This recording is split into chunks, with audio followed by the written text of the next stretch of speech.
Hey there, Eli here to talk about my next iteration of the Consecrated Path Chieftan.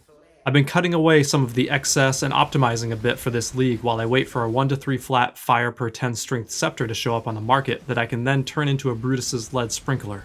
In the meantime, let's take a quick overlook at the build so you can see if this new iteration catches your eye.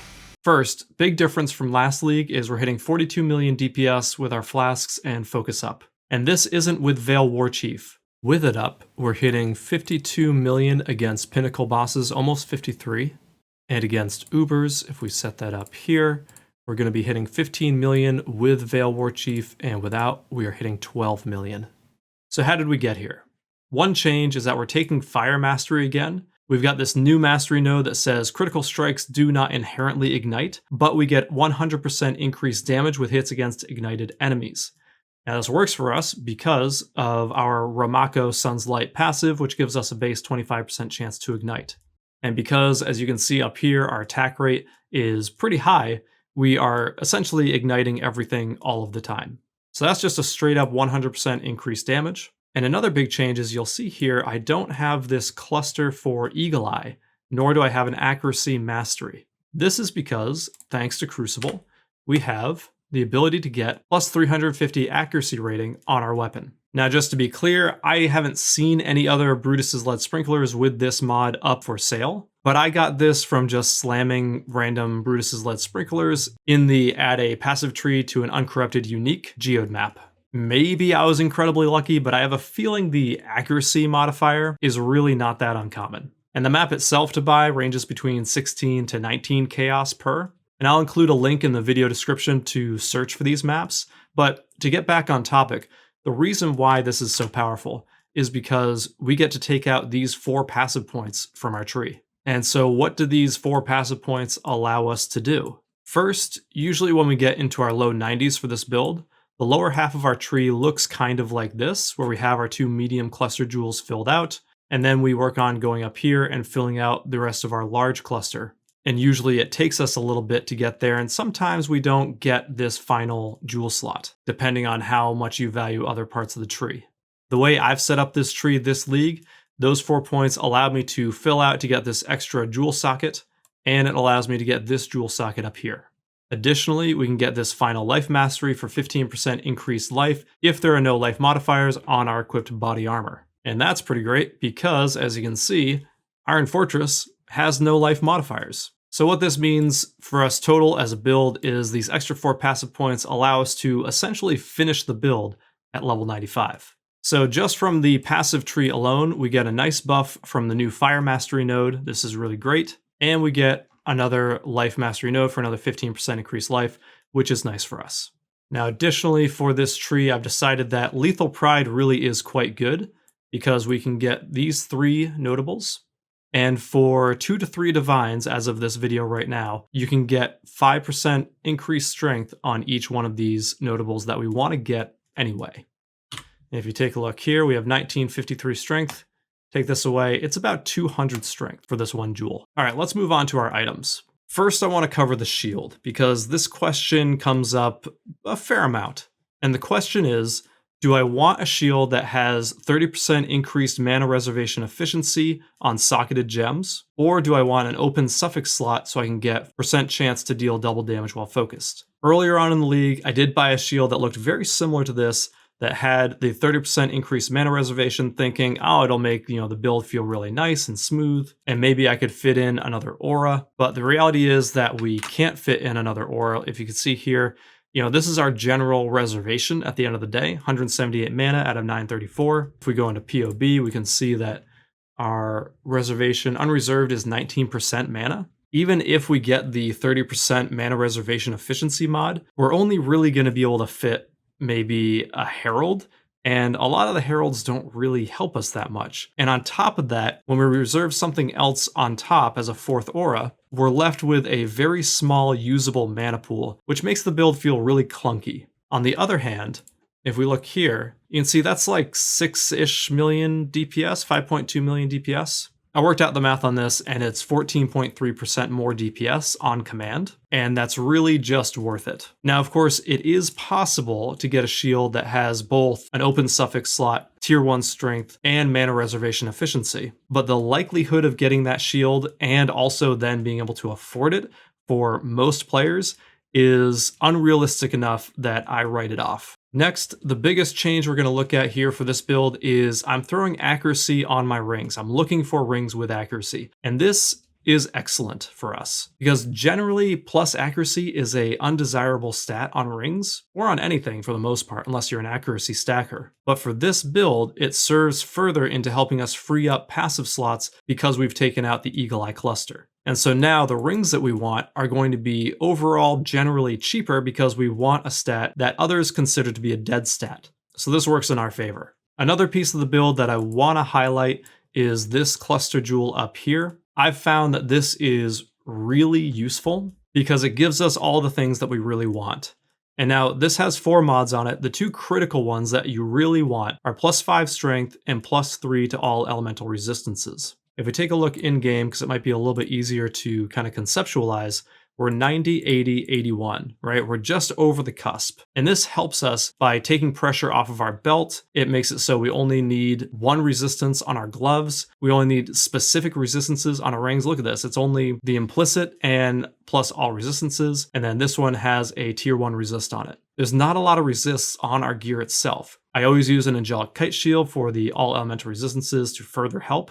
And it's definitely possible here to get a 3rd suffix that is a resistance to further help, so you can have rings that are purely focused on damage. If you have another resist on your shield, you could instead get an opal ring that has just 0 resistances and it's all damage. That's one way to further optimize this build. And then not needing to have resistances on a belt that has tier 1 strength and tier 1% increased attributes also helps us on the cost front. And as you know, I like this build to be nice and cheap and easily scalable. So back to the cluster, this helps take resistances pressure off of all of our other items. In a perfect world, we'd replace the evasion prefix with 35% increased effect of these other passives. There is one of these jewels up for sale, and it's listed at 22 divines, which is probably a fair price. I think I bought one like that a couple leagues ago for 15 divines or so, but it's totally not necessary. And now, one of the major changes to this build, I want to go to the configuration page and show you something here. You notice here,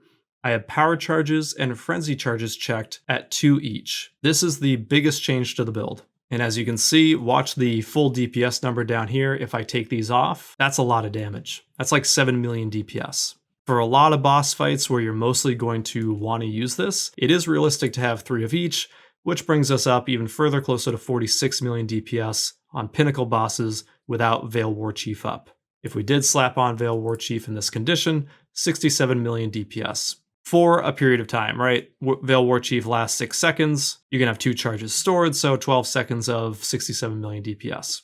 But the reason we can pull this off is because I've decided to devote the boots in this build to applying Assassin's Mark via trap support with multiple traps and anomalous charged trap support. If we take a look at this here, the base skill makes it, oh, this is awkward. Where was I? The base skill has 30% chance when the trap is triggered by an enemy to give you a power charge or frenzy charge. And then the anomalous version gives us an additional 10%, giving us 40% chance to gain either a power charge, a frenzy charge, or both every time one of these traps is triggered. And you can see here, you can throw these down, they throw in a straight line. This is especially effective on boss fights where they're either in a standstill invincibility phase, where the traps can still trigger even if you don't deal damage or they can't take damage. They're still there. All that the skill cares about is that the trap is triggered by an enemy. So long as that happens, you have a 40% chance. And so any boss fight, really, where you can predict where the boss is going to be, because usually they are pretty predictable in where they go and how they attack, it's fairly realistic to keep up power and frenzy charges on this build now. And as you can see, that's kind of a big deal. Look at our crit chance up here, 84%.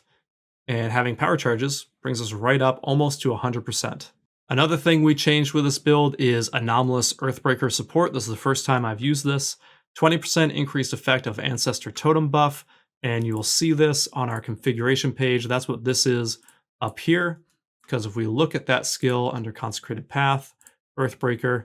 As you can see, the text is showing up in red. For whatever reason, POB can't calculate that. But if you put it in the configuration, then it can.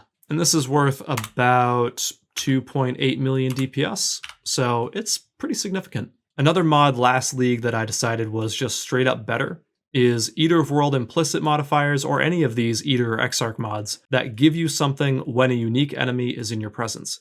Because the reality is, you don't really care about rare mobs or under. All of those mobs should, generally speaking, be dying to whatever your build is. What you care about is fighting boss monsters or other uniques. That's where you really want your damage to be as high as possible. And so having a mod like this just gives you higher numbers. That 16% fire exposure is just better than the generic mod that gives it to you all the time. And because we don't need fire exposure all the time, it's pointless to have that modifier. Unfortunately, this build only has one rare item in a slot where it can have those kinds of mods, but consider that logic for other builds that you might be running.